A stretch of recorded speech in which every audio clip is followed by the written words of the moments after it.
आज्ञा आपण वसुदेव भूमिका दीर्घ दिन धरिक कार्य कर आसुचन ए वर्ष फेर घा अभिनय करुचन काण कहबे आपन भूमिका के नहीं करी आपन केनता लागसी काण भूमिका रहे आपन समस्त दर्शक दर्शिका को मोर प्रणाम एवं समस्त सदिच्छा भल पाइबाटा मते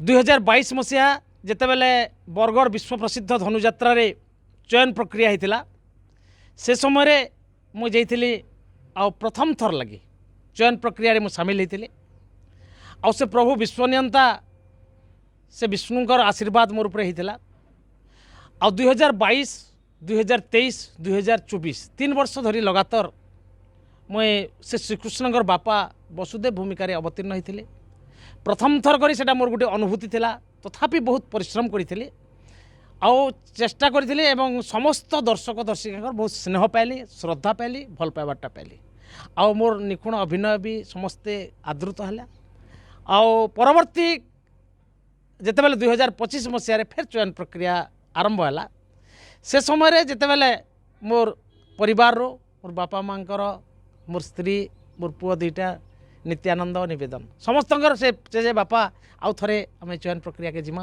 आउ एरे बड़ विराट विश्व प्रसिद्ध बरगढ़ धनुयात्रा रे गत वर्षर अनुभूति 3 वर्षर अनुभूति यथेष्ट आमको उत्साहित करे आउ मोर से परिवार प्रेरणा पाई मु पुनराय 2025 मसीह चयन प्रक्रिया रे योगदान कली किंतु से विश्वनियंता आशीर्वाद फेर मोर रहा जे चयन कर्ता मैंने जेन आसते बाहर आउ से चयन प्रक्रिया रे मु फेर वसुदेव भूमिका रे मते से आशीर्वाद है तो मुझे से प्रभु से गोलक बिहारी से शंख चक्र गदापद्मधारी विष्णु पाखे मोर जेन तंकर आशीर्वाद रहा निश्चित भाव मत खुशी लगुच और उत्साहित लगुच आपण अभिनय कला परे केनता भाव विहल परिस्थिति केनता देखा दउछ से आपण को देखुन एटा गोटे एक धनुयात्रा बरगढ़ एक प्रमुख चरित्र वसुदेव चरित्र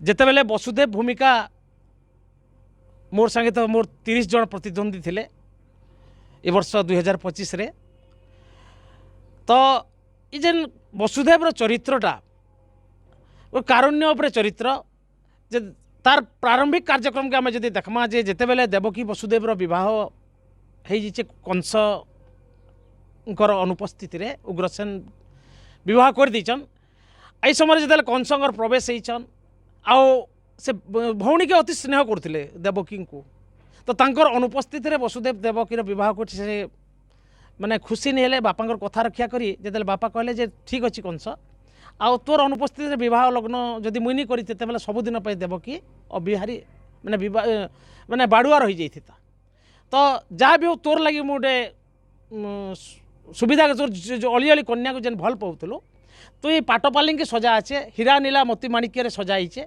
आ तुई से वसुदेव देवकी को नहीं वसुदेवपुर को नहीं जा तो ये समय कंस अत्यंत माने उत्साहित होकर वसुदेव और देवकी को नहीं जाऊन पाटपाली बसईकरी ये समय शून्यवाणी है रे कंस जहाँ को नहीं जाऊ तु पाटपाली वसुदेवपुर तार अष्टम संतान हम तोर मृत्युर कारण सांगे सांगे माने परिवर्तन होइछे सेनो करुण माने दुखर आरंभ होइछे वसुदेव और देवकी तापर कारारुद्ध होइछे आ गोटे नियारा चरित्र ये चरित्र के निखुण भाव माने वसुदेव भूमिका के निभावाटा गोटे कष्टकर व्यापार 3 वर्षर अनुभूति मुझे प्राप्त हो जाइए आउ सेटा के निखुण करबार लगी परिश्रम करुचे आ निश्चित भाव में समस्त आदृत करमी एवं समस्त को उत्साहित करमी बांधी रखमी गोटे परे गोटे पुओ को हत्या करथबा कंस दृश्य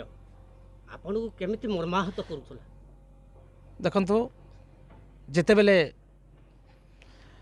से कंसंकर शपथ करिसंती जे वसुदेव एवं देवकी से समय गोटे संलाप मोर मन पड़ुछि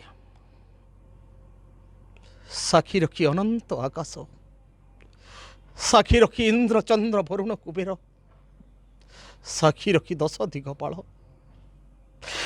करिछि शपथ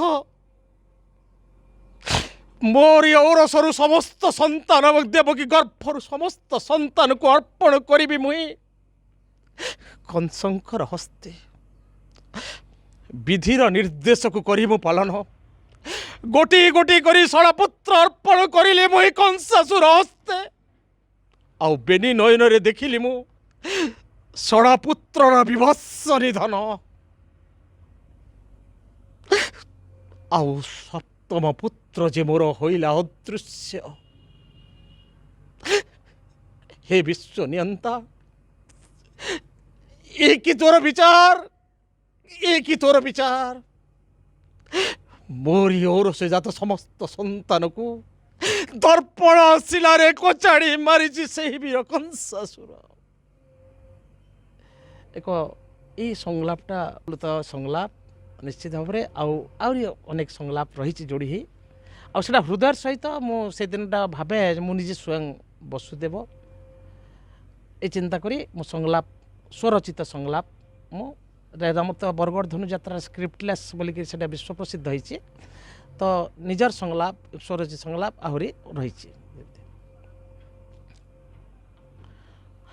ଆଉ ଗୋଟେ ଅଛି, ଯେତେବେଳେ ଦେବକୀ ରୁଦ୍ଧ କାରାଗାର ଭିତରେ ଯେତେବେଳେ ଦେବକୀ ନିଶାର୍ଦ୍ଧ ରଜନୀ, ସେଇ ଦିନର ସଂଳାପଟା ହେଉଛି ଏଇ ଷଡ଼ପୁତ୍ରର ନିଧନ। ସପ୍ତମ ପୁତ୍ର ଯେ ହୋଇଲା ଅଦୃଶ୍ୟ। ଆଉ ଅଳ୍ପ ସମୟ ପରେ ମୋରି ଔରସରୁ ଦେବକୀ ଗର୍ଭରୁ ଅଷ୍ଟମ ସନ୍ତାନ ଜନ୍ମ ନେବ। ଏବେ ରାତ୍ରିର ତୃତୀୟ ପ୍ରହର, ଚେତାଶୂନ୍ୟ ହୋଇ ପଡ଼ି ରହିଅଛି ଦେବକୀ ସୁନ୍ଦରୀ। ଅଷ୍ଟମ ସନ୍ତାନ ଯେ ଆସନ୍ନ ପ୍ରସବ। ତେବେ ଅଳ୍ପ ସମୟ ପରେ ଅଷ୍ଟମ ସନ୍ତାନ ଯେତେବେଳେ ଜନ୍ମ ନେବ ଏ ମହିମଣ୍ଡଳେ, ଶୁଣିବ ବୀର କଂସାସୁର ଛୁଟି ଆସିବ ଏଇ ରୁଦ୍ଧ କାରାଗାରେ। ଆଉ ଟାଣି ନେବ ମୋରି ହସ୍ତରୁ ଦର୍ପଣ ଶିଳାରେ କଚାଡ଼ି ମାରିବ। ଦେଖିବି ମୁଁ ସେ ବିଭତ୍ସ ନିଧନ। କିଏ କାହାର ଏ କଣ୍ଠସ୍ୱର? ଅନ୍ଧାର କୋଠରୀ ଯେ ହେଲା ଆଲୋକିତ, ମହମହ ବାସ୍ନାରେ ପୁରି ଉଠିଲା ରୁଦ୍ଧ କାରାଗାର। କିଏ କହିଥିଲେ ମୋତେ ସ୍ପଷ୍ଟ ସ୍ୱରରେ, ଚିନ୍ତା କର ନାହିଁ ବସୁଦେବ। ଶୁଣ ବସୁଦେବ, ତୁମରି ଔରସରୁ ଦେବକୀ ଗର୍ଭରୁ ଅଷ୍ଟମ ପୁତ୍ର ରୂପେ ଜନ୍ମ ନେବି ମୁହିଁ। ଆଉ ଶୁଣ ବସୁଦେବ, ପୁତ୍ର ଜନ୍ମ ହେଲା ମାତ୍ରେ ନ କରି ବିଳମ୍ବ। ନିଶାର୍ଦ୍ଧ ରଜନୀରେ ଛୁଟିଯିବ ତୁମେ ଗୋପନଗ୍ର ମୂର୍ତ୍ତି। ଆଉ ଠିକ୍ ସେହି ସମୟରେ ନନ୍ଦ ଯଶୋଦାଙ୍କ କୋଳେ କନ୍ୟା ଏକ ହୋଇବ ଜନ୍ମ। ପୁତ୍ରକୁ ଅର୍ପଣ କରିବ ଯଶୋଦାଙ୍କ କୋଳେ, ସଦ୍ୟଜାତ ଶିଶୁ କନ୍ୟାକୁ ଘେନି ଆସିବ ମଥୁରାର ରୁଦ୍ଧ କାରାଗାରେ। ଶୁଣ ବସୁଦେବ, ଦୁଷ୍ଟର ଦଳନ ସନ୍ଥର ପାଳନ ଅବଶ୍ୟ କର୍ତ୍ତବ୍ୟ ମୋହର। ତମେ କ'ଣ ସେହି ମୋର ଆଜାନୁଲମ୍ବିତ ବାହୁ, ଘନକୃଷ୍ଣ ବର୍ଣ୍ଣ, আকর্ণ লোচনা পুଣି উজ্জ্বল ললাଟ?